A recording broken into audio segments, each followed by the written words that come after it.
There's a mysterious zone far out in our solar system. It's a region of ice worlds, some solitary, some with moons. Their names may be unfamiliar: Eris, Makemake, Haumea, but they hold clues to all our origins.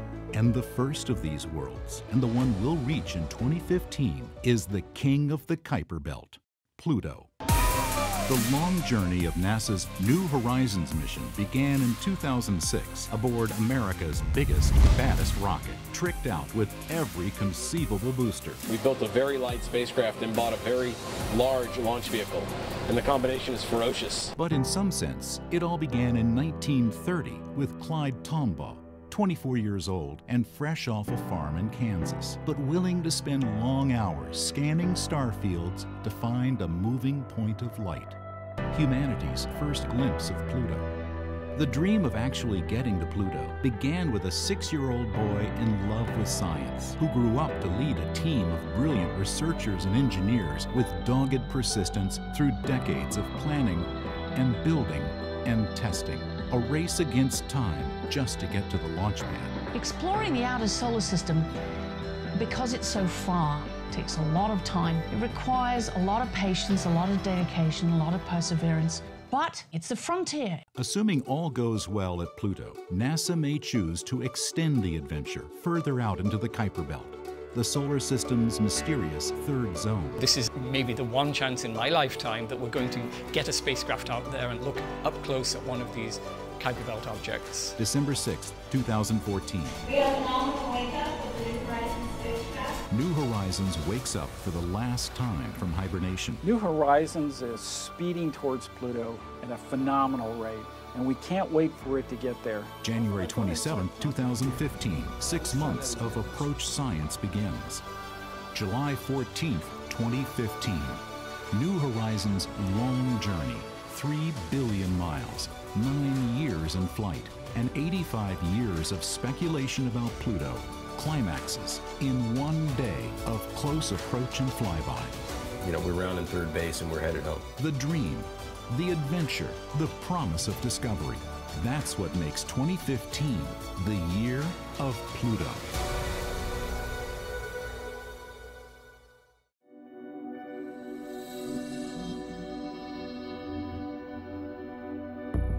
Studying Pluto and its neighbors from Earth is one of the toughest challenges in astronomy. It takes the largest telescopes and most advanced instrumentation on the planet. And it's tough even for the Hubble Space Telescope. And it takes time, from the discovery of Pluto in 1930 to NASA approving the New Horizons mission in 2001 to arriving at the planet in 2015. It's been 85 years, and time passing is definitely an actor in our story. But it's the combination of human skill, cutting-edge image processing, and sheer bloody-minded persistence that has resulted in the most important discoveries.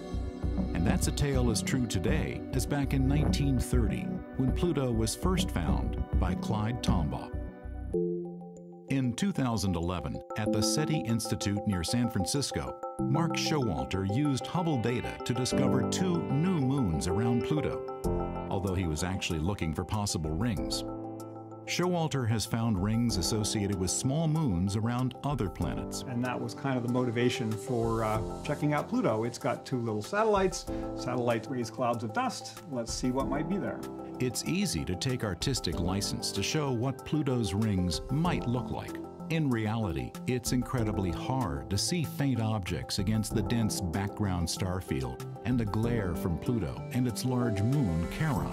We came up with this trick where you take the images and then you rotate the camera 90 degrees, you take more images, and if you do that all just right, you can do this thing where all that glare cancels out, and what we're left with is just the rings. We can think of it as a stack of images. Think of it as like a cube looking down. So let's turn it on its side. So now if we start peeling off the layers and looking downward through the stack, things suddenly become much, much cleaner. For example, Hydra and Nix show up very, very cleanly. But the thing that immediately caught my eye was this little dot.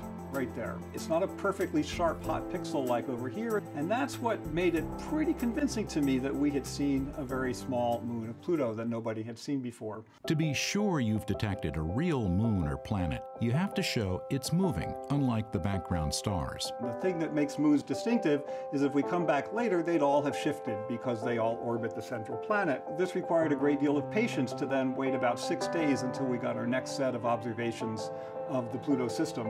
Sure enough, the object was still there. It had moved by just about the right amount to be something orbiting Pluto, and we knew we had a moon. Next year, Showalter and colleagues went back and built on lessons learned to see what else might be there. Summer 2012. Now, Mark had 15 more days of Hubble observations. Now, what you can see here are 3 time steps. Each of those time steps is actually about 45 minutes of data. That means it's long enough that the little moons move. It's moving back and forth in this 3-frame sequence. Hydra is moving, Nix is moving. I mean, it doesn't take a rocket scientist to say that that looks like a little moon of Pluto. It's moving just the way the others are. They're all going around the planet in the same direction. And so it was just a couple of weeks later that we made the announcement that the 5th moon had been discovered. Patience, persistence, ingenuity. That was exactly what led to the discovery of Pluto back in 1930. In Kansas in the 1920s, Clyde Tombaugh grew up in hard times and built telescopes using leftover farm implements. To check the accuracy of his best telescope, he sent drawings of Mars and Jupiter to the Lowell Observatory in Flagstaff, Arizona. They were looking for staff, and he was hired. Along with observing the stars, he stoked the furnace and shoveled snow. But one assignment made history. Day after day, he'd use this machine, known as a blink comparator, to look for anything in his images that moved. It was tedious, painstaking work, but on plates taken on January 23rd and 29th and analyzed in February, he saw a small dot that did move against the fixed stars. Announcing the results after careful confirmation, the observatory made it easy to find the new planet by adding arrows. This is an incredible work of observational astronomy, and having done something similar but with much more powerful tools, I can really appreciate his achievement. For decades, Pluto remained, more or less, a point of light. But in the mid-70s, Dale Cruikshank and colleagues attached cameras with infrared filters to a telescope at Kitt Peak. Detectors or sensors had been improved, and larger telescopes had become available. Well, we did that work in 1976 and found evidence for frozen methane on Pluto's surface. It was several years later that we found the evidence for the other ices. In 1978, astronomers Jim Christie and Bob Harrington analyzed new plates taken at the U.S. Naval Observatory in Flagstaff. Christie noted an elongation to the north of Pluto. 1 month later, the bump had disappeared. From this and other evidence, they concluded that Pluto, like Earth, had a moon, Charon. From eclipses between Pluto and Charon occurring in the 1980s, astronomers calculated that the moon was almost half the size of its parent body, so large that both objects spin around their mutual center of gravity, outside Pluto. Pluto and Charon were the first double dwarf planet combo discovered in our solar system. Using the basic physics of their orbits and the distance between them, astronomers could calculate their mass and size. Pluto was a little smaller than Earth's moon, about 1,500 miles in diameter, and had only 1/10 its mass. Between 1985 and 1990, astronomers were in luck. As Pluto and Charon orbited their mutual center of gravity, each passed in turn in front of the other.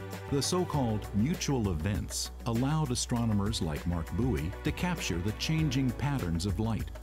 Patiently, Bowie created a map of Pluto. Pluto turned out to have one of the 2 most contrasty surfaces in the entire solar system.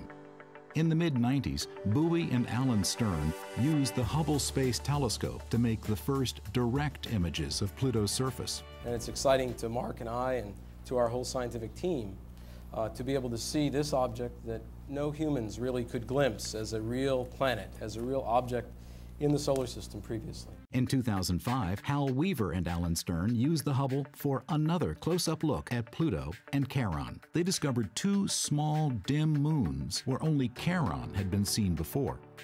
Now we know from Mark Showalter's work that there are two more moons, making the current total of 5, and that Pluto is a genuine many-planetary system. From its size and orbit, astronomers estimated that Pluto is perhaps 70% rock and 30% ice. That makes it one of the largest of a whole new class of objects, the ice dwarf planets, making up what's known as the Kuiper Belt. This region is named for Gerhard Kuiper, a leading mid-20th century planetary astronomer. Kuiper suggested that the solar system didn't end with Neptune and Pluto, but that there should be a disk of other worlds beyond them. In 1992, from a mountaintop in Hawaii, David Jewett and Jane Liu found the first Kuiper Belt object. They were using new and highly sensitive CCDs, like the sensors in a modern digital camera. But their technique was essentially an updated version of Tombaugh's work. Take carefully registered images of a patch of sky and see if anything moves against the distant stars. This one, QB1, did just that. It was only a few hundred kilometers across, 10 times smaller than Pluto, but still huge compared to a comet. Since then, teams of astronomers have found around 2,000 KBOs. Informed by cutting-edge astronomy, but with a fair dose of artistic license, let's take a trip through this third zone of our solar system. We used to think of the solar system consisting of two different types of planets. The planets we call the terrestrial planets, which are Earth-like planets. That would be Mercury, Venus, Earth, and Mars. Next out, the asteroid belt. Fragments of worlds smashed to pieces by gravitation and collisions. Then come the 4 gas giants. Jupiter and its moons. Saturn with its magnificent rings. Uranus, also ringed. And Neptune.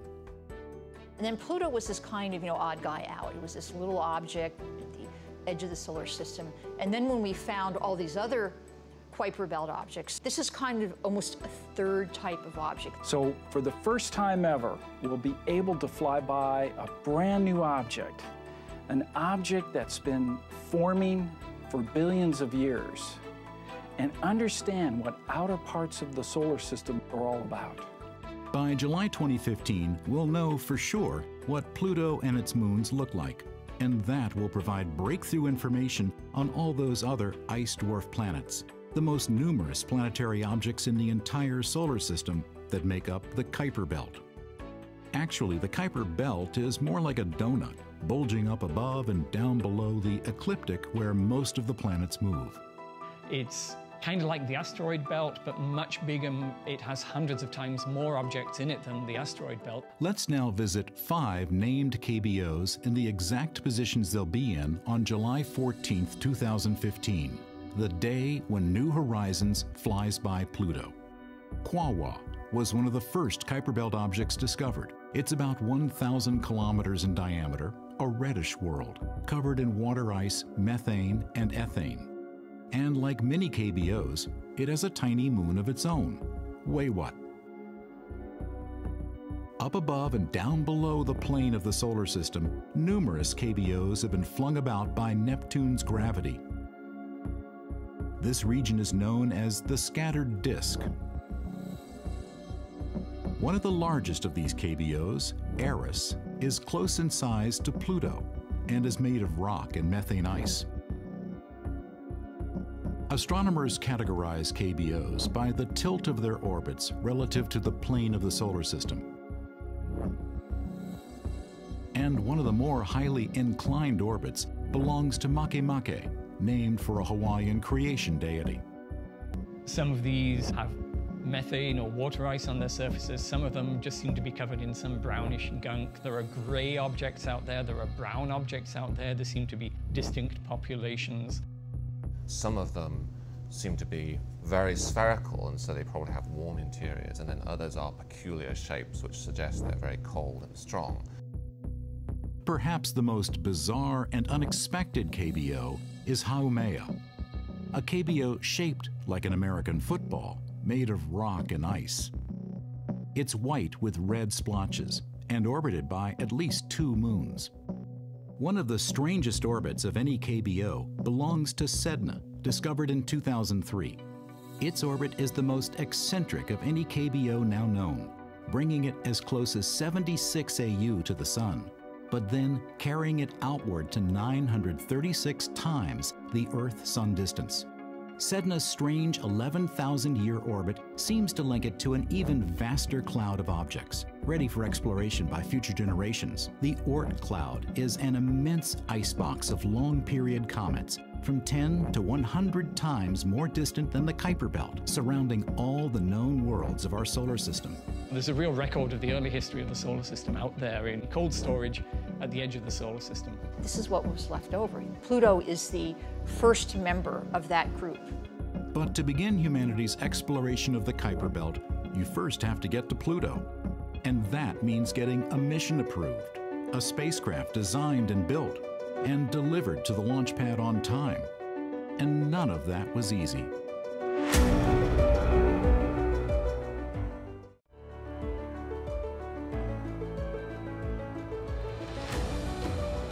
"2015 may be the year of Pluto, but getting there has taken many long years of effort. And for New Horizons, there's a date when things got started: 1989. It was the year when George Herbert Walker Bush became president and the Berlin Wall fell. Far from Earth, it was also the year when NASA's Voyager spacecraft flew by Neptune and returned the first images of its moon, Triton. Hairstyles of some New Horizons scientists were very different, but for them, May 5th, 1989 was a most important date. That's the day that I marched into the then Division Director for Planetary Science at NASA headquarters, Jeff Briggs, as a graduate student, and asked him why we aren't studying a mission to Pluto. And he responded, "Because no one's ever asked me before. That seems like a brilliant idea. Why don't we do that?" Space missions rely on hundreds, if not thousands of people, but sometimes it takes someone with passion and persistence to make things happen. And for New Horizons, that's Alan Stern.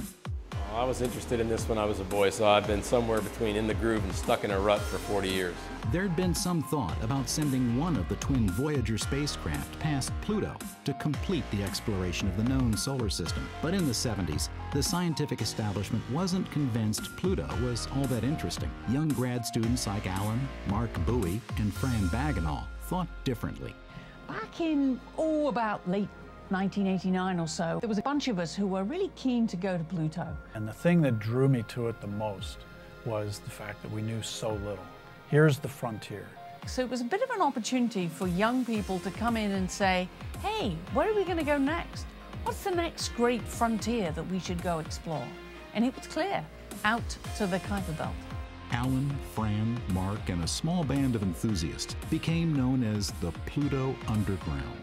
So we realized to make this happen, we had to get together and campaign hard to make the case to go there and explore this little planet with all its moons. All through the 90s, there were many competing plans for a Pluto mission, like the Pluto Fast Flyby, the Pluto Kuiper Express. A Pluto mission was on, then off, then on, then off. If the Pluto mission had been a cat, it would have been dead long ago because they only get 9 lives. And we've had significantly more than 9 stoppages and odd twists and turns. What finally turned the tide was the National Academy's Decadal Survey, a consensus document from leading planetary scientists that ranked a Kuiper Belt Pluto mission highest in priority for medium-class budgets. Finally, after competitive proposals were evaluated, New Horizons, which teamed Alan Stern with the Johns Hopkins Applied Physics Laboratory, APL, and several other institutions across the country, was selected by NASA on November 29, 2001. Now, plans on paper became metal in clean rooms. In 2004, lead scientist Alan Stern described the mission's key science objective. Well, you know, the key to planetary science is that you really have to go places to get the resolution, to get up close enough to really see what's going on. We want to get up close and personal. The very best resolution of current telescopes looking at Pluto would give this kind of fuzzy image of a much more familiar world. But here's what New Horizons would see if flying over New York City, lakes in Central Park, wharves on the Hudson River. New Horizons is the first really of a whole new breed of spacecraft that is focusing on a very specific task. For this first mission to Pluto, the questions are basic. What do Pluto and Charon look like? What are they made of? How do their atmospheres behave? We had to really be disciplined and say, we can't do everything. Let's focus on the primary questions and design the instruments to answer those primary questions. The long-range imager, LORRI, will be used for navigation approaching Pluto and close-up views during the flyby. The wide-angle camera, RALPH, has both visible light and infrared sensors to map Pluto and Charon and characterize their icy surfaces. There are 2 fields and particles detectors to probe the solar wind at Pluto. The large radio antenna is an essential communications device, but both REX and ALICE, an ultraviolet imaging spectrometer, are part of experiments to analyze Pluto's atmosphere.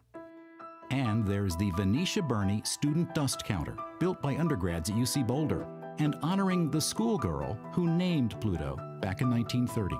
Together, the 7 science instruments comprise the most powerful set of detectors ever sent on a first flyby of any world in our solar system. But their innovative and highly miniaturized design means that even when all are operating, they draw less power than half a 60-watt bulb, and they're intended to work together seamlessly. After building comes testing, but always with an eye on the clock and the calendar.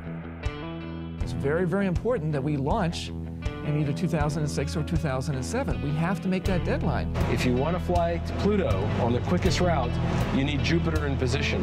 And that means we have to launch in January of 2006. It feels a little bit like being strapped to a train going 500 miles an hour. The test program involves teams of engineers at Johns Hopkins APL and then at NASA's Goddard Space Flight Center. Once we launch this, we can't go after it with a screwdriver. We can't go fix anything that isn't working. We make sure that we carry plenty of spare equipment on board the spacecraft. If our main computer breaks, we have a backup. If our main transmitter breaks, we have a backup. One of the things we do is we put the whole spacecraft on a gigantic vibration table, a paint shaker, and shake it. And then test it after that, and shake it again and test it again. So that's what we're doing from now until launch. Along with testing the spacecraft, New Horizons needs to train and test its human operators. And for a mission planned to reach Pluto in 2015, it's important to have young people on board early, so they'll be around at close approach. It's good that we can do that, so they will have both the time, the focus to stay with the mission over this long period of time.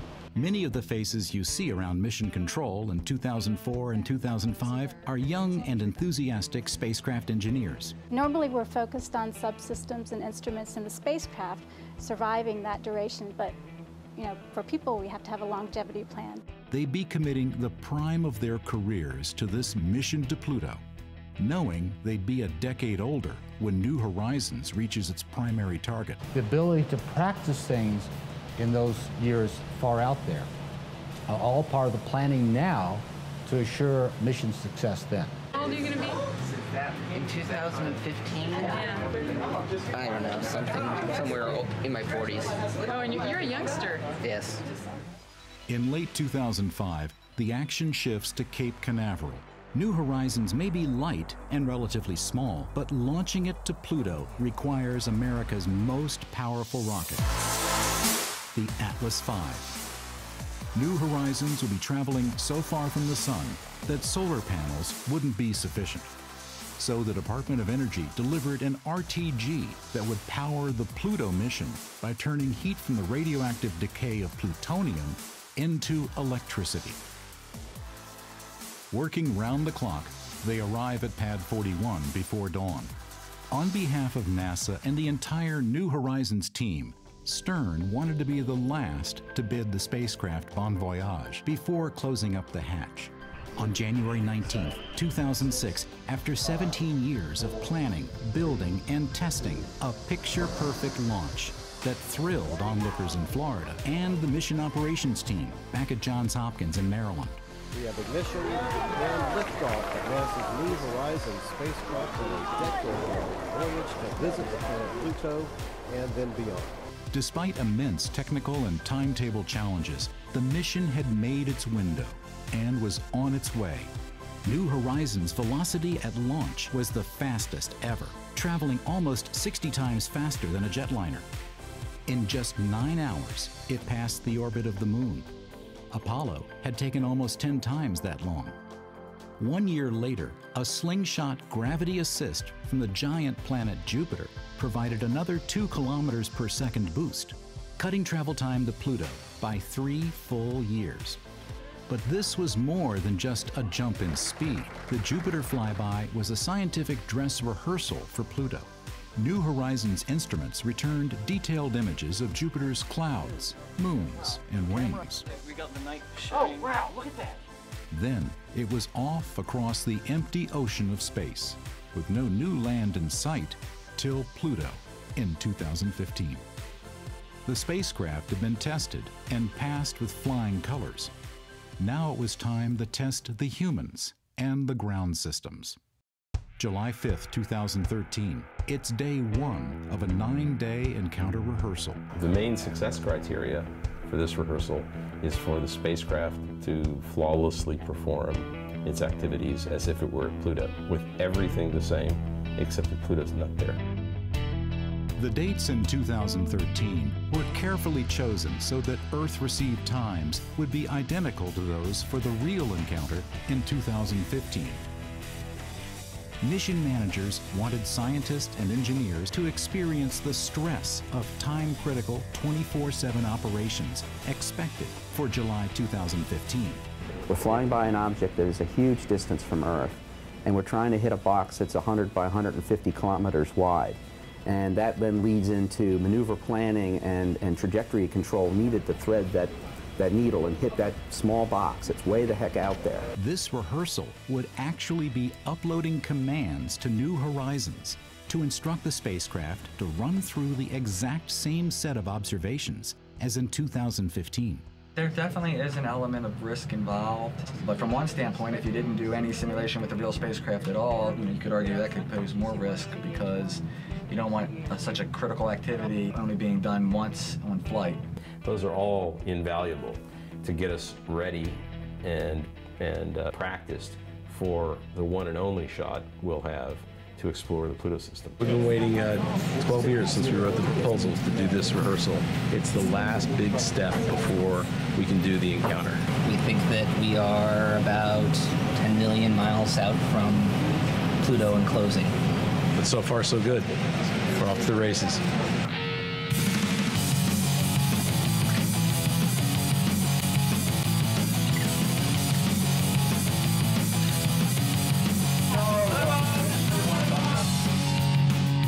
Today is our 2,724th day in flight. This has been a long time coming, literally. I only want to say thanks for all the work. Let them eat cake.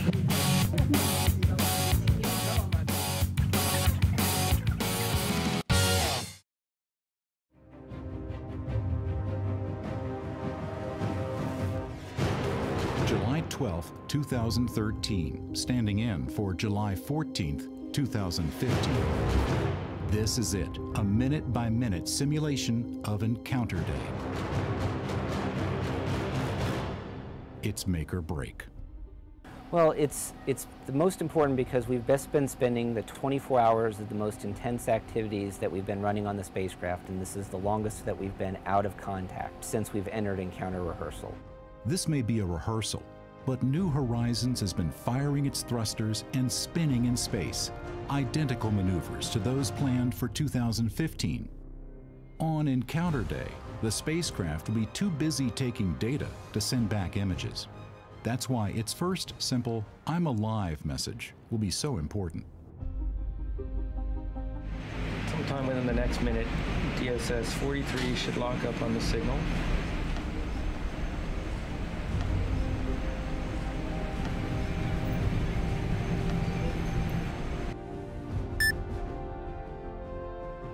We're good. We're nominal. Spacecraft's nominal, and it looks like all the observations that we had planned between the last track and this track happened. So this gives us good confidence that at least the spacecraft has been performing all of those twists and turns that we've been anticipating it to over the last 7 days. I like to say that at the flyby, I don't want to be learning anything about the ground system or the spacecraft or the team. I want to be learning only about the Pluto system. No spacecraft has ever been to Pluto, nor will ever go back in our lifetime. Pluto is every child's favorite planet. You know, you ask anyone under the age of 6, and they're going to say Pluto. We don't exactly know what Pluto looks like, but it looks very exciting from the images we have from the Hubble Space Telescope so far. We really can't wait to get there and see what it actually looks like. So if anybody says that Pluto is boring or not important, no way.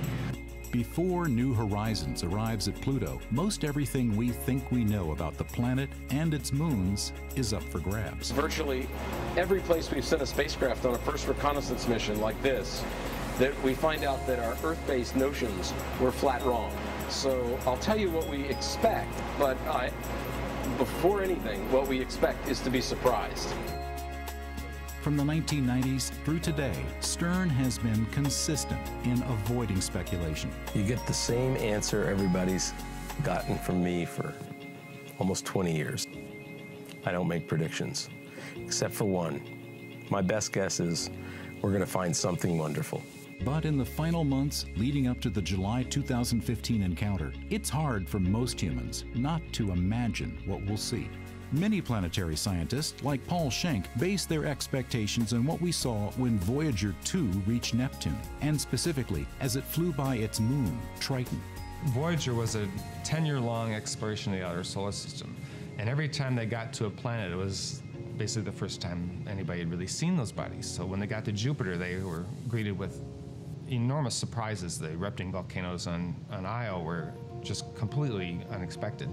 And so when they got to Uranus, there were more surprises. The exotic trains of Miranda and Ariel, for example, were not expected. So by the time they got to Neptune, they were kind of accustomed to the idea that they were going to be surprised. And sure enough, Triton completely blew them away. Bonnie Barati was at NASA's Jet Propulsion Lab as the first images of Triton, a moon of nearly 1,700 miles diameter, came down. Triton was almost a twin of Pluto. It's about the same size, about the same brightness. Originally, Triton was probably a Kuiper Belt object, just like Pluto, floating around in space, but then it got too close to Neptune and it got captured by Neptune's gravitational field. Recently, Paul Schenck enhanced the original Voyager data to create this detailed flyover of Triton. It has odd patches and odd blob-like features, kind of like amoebas crawling around on the surface.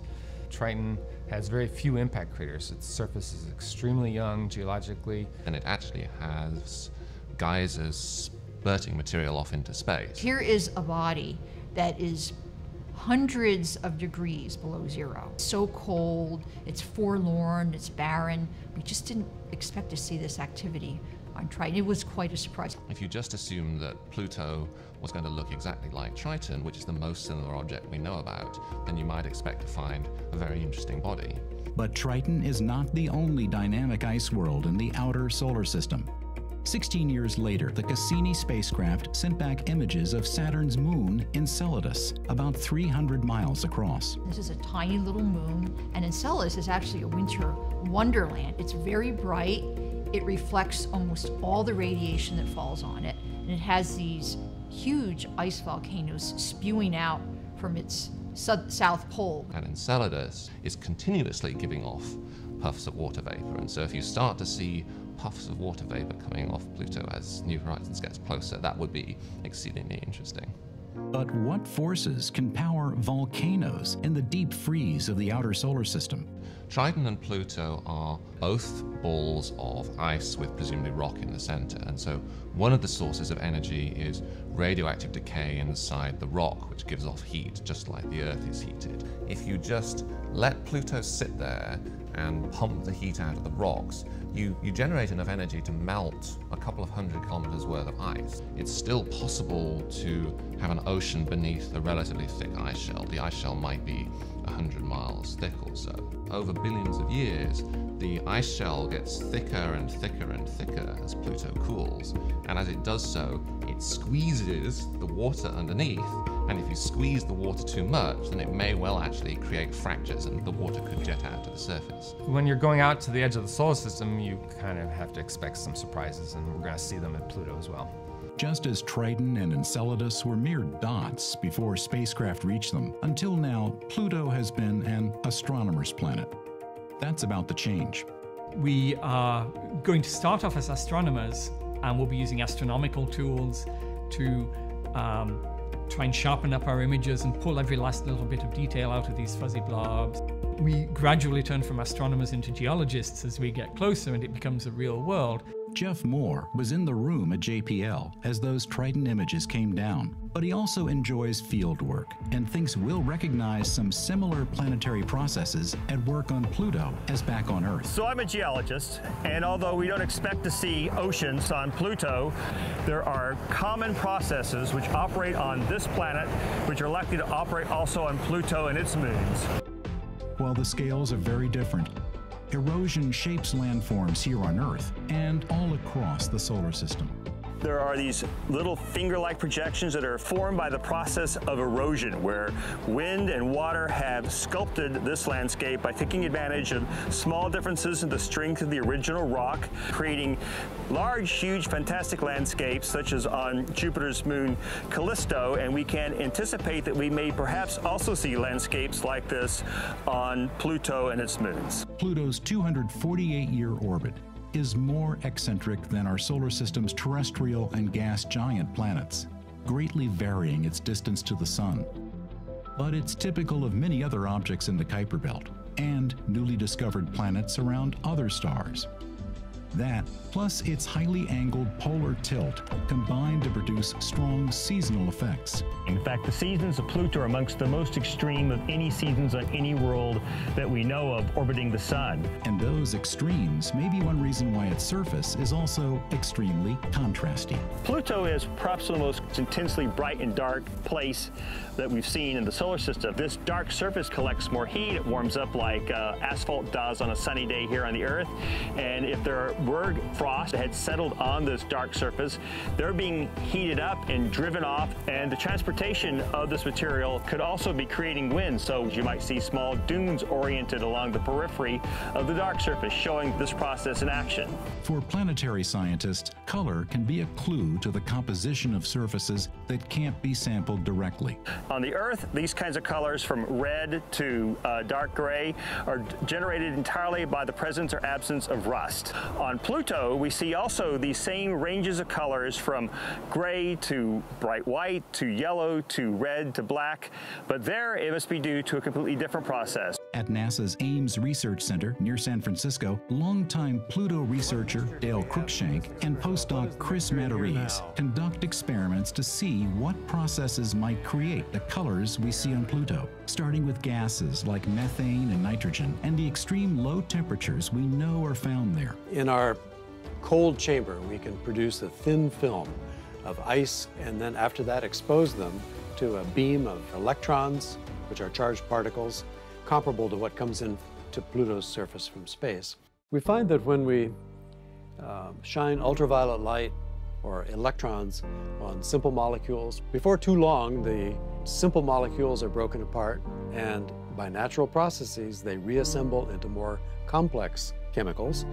So far the colors we make in the lab from irradiating these ices is fairly close to what we see on Pluto. There are tones of yellow, light brown, up through fairly dark red. And if we carry the processing by ultraviolet light to an extreme degree, the material actually turns black. And this is almost the color of pure carbon.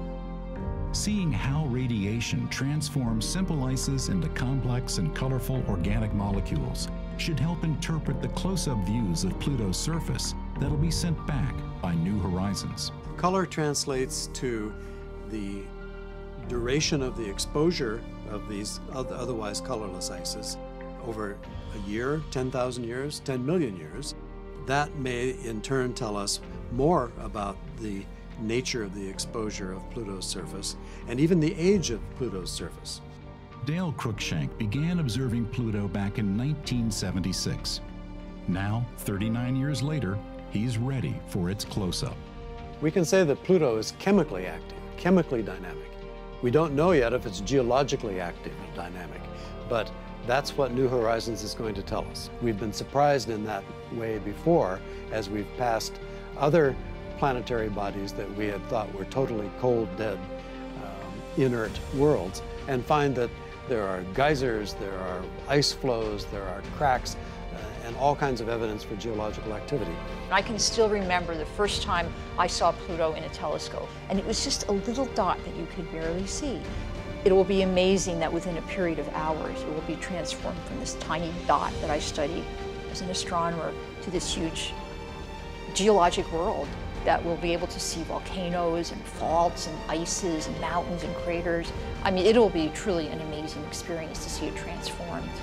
So, from sophisticated lab experiments, from exploring other worlds, and from applying insights from terrestrial processes, what should we expect when we get to Pluto in July 2015? But the only thing that would surprise me would be if we turned out not to be surprised. But enjoying the scientific surprises to come means avoiding dangers on the last few million miles to Pluto. That's next.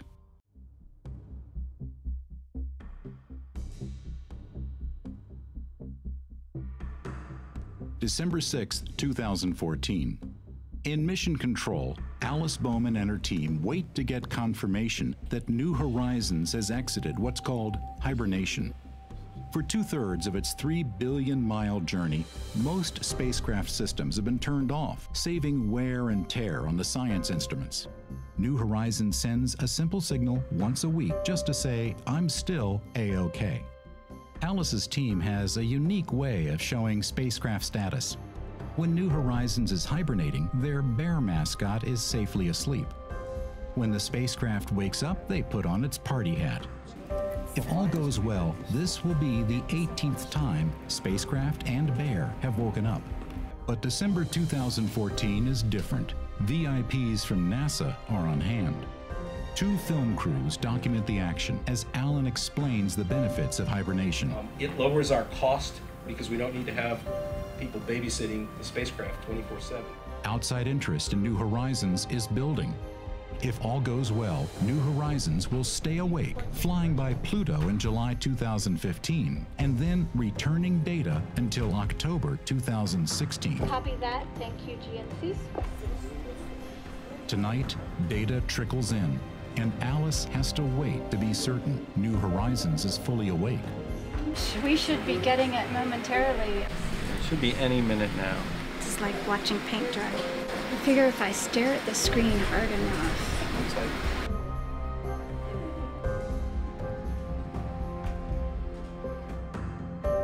And packet 5 just came in. There we go.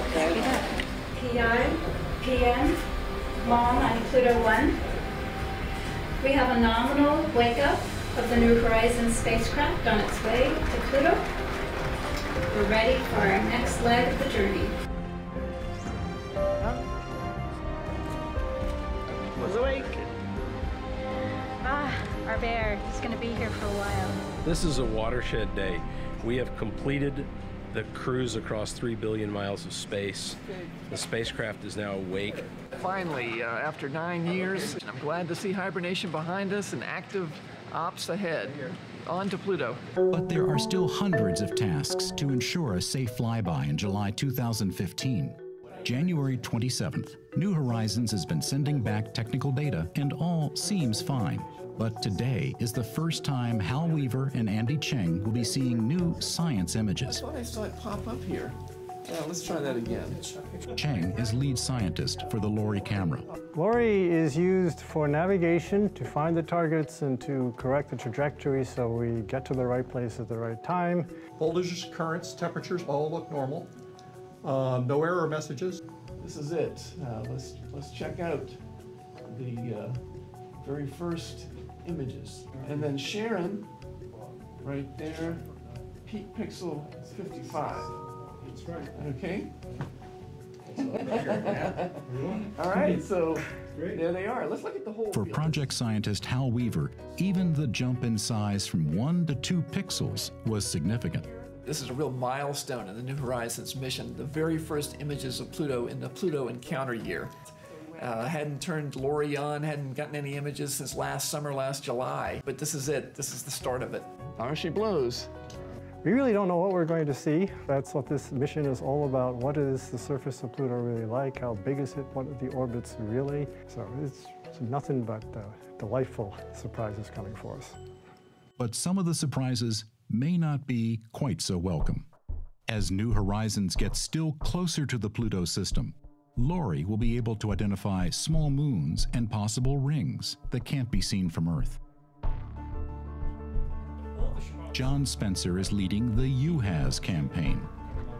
UHAZ stands for Unknown Hazards. We may find new moons or even rings around Pluto, and if we see anything like that, we're going to want to determine whether it poses a threat to the spacecraft, because if it does, if there's debris that we might run into that might damage or kill the spacecraft, then we want to evaluate that hazard and determine whether we should take any evasive action. To find out just how vulnerable New Horizons might be to even tiny dust particles, the mission sent samples of spacecraft components to the White Sands test range.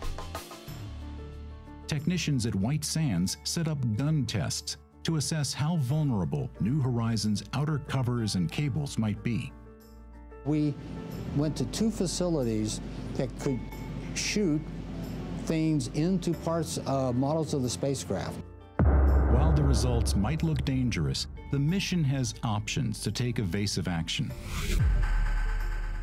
One of the backup strategies we have if we feel we need to give the spacecraft extra protection is that we orient it so that the high-gain antenna here, which is literally pretty bulletproof and can protect the spacecraft, is going to be facing forward in the ram direction. This is ram in the sense of battering ram. It's a direction in which stuff will be coming at us and ramming into the spacecraft. And if that is facing forward, then any dust particles that hit the spacecraft are most likely to hit that antenna where they won't cause us problems. And only a small part of the spacecraft around the edges is going to be exposed to those particles. That would protect the guts of the spacecraft, but limit the pointing of the cameras. The cameras are fixed to the spacecraft, so if the spacecraft has to point in one direction, the cameras can only point in a limited range of directions. This limits the amount of times we can photograph the system as we go past, because we can only photograph objects when they're just in the right angle that we can look at them while protecting the spacecraft with the main antenna. Another option is to take different trajectories through the Pluto system. That's called the Shabbat play.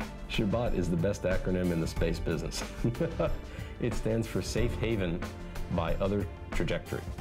And it is the word we use to represent our backup plans at Pluto. The second Shabbat takes us much closer to Pluto, into the region where atmospheric drag depletes orbits of any debris, which we think would be the safest Hail Mary pass that we could fly if we have to do something different than the nominal. We are coming into the Pluto system with the ability, if we learn something we don't expect, to be able to make a change and get the goods. But those decisions can only be made in the last month before closest approach, and there'll be limited time to evaluate the best options. So in February 2015, Spencer's UHAZ team, including ring specialist Mark Showalter and postdoc Simon Porter, are running through a readiness test.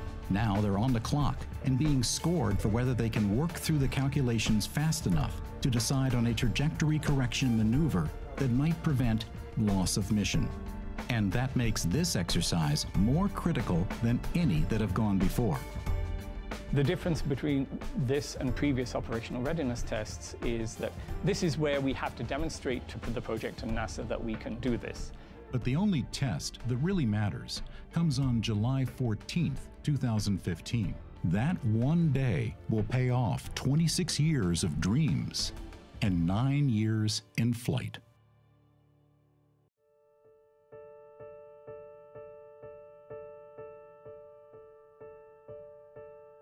For the science team, the Year of Pluto began with another meeting to review the latest data on the Pluto system and to hear updates on how the spacecraft was performing. Mission manager Glenn Fountain, who'd been with the project from its start, summarized remaining risks. Red boxes are possibilities that could kill the mission. But now, in 2015, there are more and more green boxes, risks that have been minimized. Something that we haven't thought of still might happen, but I'm confident that whatever happens, whatever fate throws at us, this team will be able to resolve it, and we'll go on to get wonderful data when we get to Pluto. We have a fantastically talented team of people who have worked very hard, and we've tested the sequences inside and out. And while there are always unknown unknowns, I'm very confident and really looking forward to the curtain rising. Along with mind-bending technical details, there also was a sense of history in the making. To document the long years of effort to get this close to Pluto, the mission recreated a team photograph taken in 2004. As Glenn, Alan, and Alice had carefully planned back then, many of the scientists and engineers were still actively engaged in New Horizons and looking forward to July 2015. We have worked hard to get a coherent team, because if you don't have a good team to operate the spacecraft, to do the planning, you will fail. And so we worked a plan early in the mission to have younger people with the right amount of experience to be on the mission. And it's just like watching your kids grow. It's like all of a sudden, where did the time go? You know, they are older, they're more mature, and they're now the very experienced veterans. But the hard work of mission planning was by no means over, even this close to Encounter Day. While exploring Pluto in 2015 is exciting in itself, New Horizons was recommended in part as a mission that might continue on, farther out into the Kuiper Belt. That takes identifying potential targets now for a still more distant flyby, should NASA approve an extended mission. This challenging task was assigned to John Spencer, Mark Bowie, and a team of young postdocs. And like everything else about this mission, it wasn't easy. Bowie and John Spencer had been using Earth's largest telescopes in Hawaii and Chile, but even Earth's best couldn't crack this task. But the basic problem is the Earth's atmosphere is just a mess at these scales. There's a limit, and that's what we've been beating our heads against. Now with time running out, we had to turn to Hubble.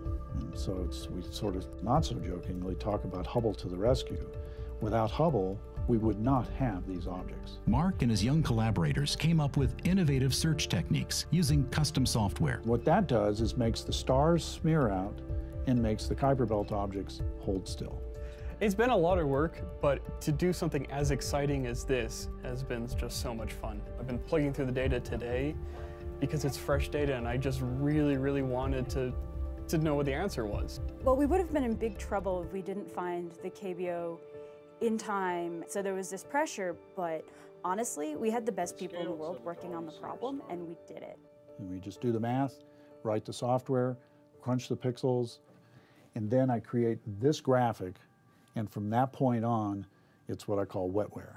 It's what you got in your head. In reality, KBOs are moving against the fixed stars. Mark came up with a way of making them more obvious by flipping that around and making the stars appear to move, and any KBOs stand still. Right in the middle, there's something that's just holding dead constant. And that's the Kuiper Belt object. You can't argue with that. It was a high-tech variant of the approach that had been instrumental in exploring the Pluto system right from the start. But at the core, it's a technique that hasn't really changed since Tombaugh's day. You have two pictures of the sky taken at different times, and you're looking for the stuff that moves.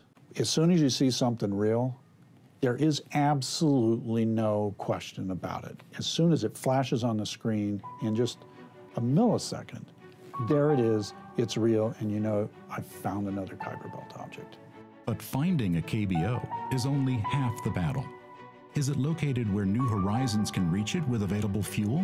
Once you have the orbit, and we know where the spacecraft is and where it's going to be, we can figure out how much fuel the spacecraft is going to need to use to get to these objects. With more Hubble time, New Horizons got a pleasant surprise. It looked like we might actually have to burn the engines to miss the object. which was a pretty exciting concept. You know, it's a good thing we looked, because you wouldn't want to run into one of these things. These cold classicals, they're pretty much as they were 4.5 billion years ago. They're little fossils. That's incredible. We have no idea what they're going to look like. So with potential targets found at last, it was on to Pluto. I'm feeling pretty exhilarated at this point. You know, you're at the top of the roller coaster, you're about to go down that dizzying, thrilling ride into the system. Just seeing Pluto there getting bigger and bigger, it gives me goosebumps. Today, we're only a few months away from the encounter. We're less than an astronomical unit, the distance between the Earth and the Sun, that distance away from this fascinating object. It's the last major body in our solar system that we really need to visit. To be putting the capstone on the initial reconnaissance of the solar system, it's heartwarming, and it feels like something that makes a career worthwhile. As spacecraft goes, New Horizons is a very small team, but still, we've been working on this for over a decade, and you add it all up, and it's about 2.5 million work hours to get ourselves to Pluto. We have waited first the 4 years that we couldn't hardly think about because we were running so fast, and then it is, oh, we wait and we wait, and now we are ready to begin the encounter. We have had delayed gratification. The Year of Pluto is, you know, simultaneously a beginning and an ending. It's an ending in that we are completing our objective. We're accomplishing the flyby of the Pluto system for the first time. But it's also the beginning of a whole new chapter for science, of really being able to explore these objects as the data comes down over a period of months. You know, in bringing in postdocs and the younger scientists who, some of whom were in high school when we started this project, and now they have their PhDs and they are spectacular experts and very talented at what they do. I was in preschool when Alan first started talking about a Pluto mission, and finishing high school and starting college when it was built, and in grad school for the cruise. Having young people come into these programs, gaining the experience, they're going to be the next generation of explorers. We've never been to a KBO. We've never been anywhere close to a KBO. This is the most unexplored area of the entire solar system, which is another way of saying this is the most unknown area that we as humans can reach with spacecraft. We can't wait to get to Pluto and to July 14th and see what the surface looks like. We're ready to go, and it's showtime. We are capable of continuing an adventure that humanity began 100,000 years ago as our ancestors walked out of Africa. And we are continuing that exploration, and this country is in the forefront of doing that.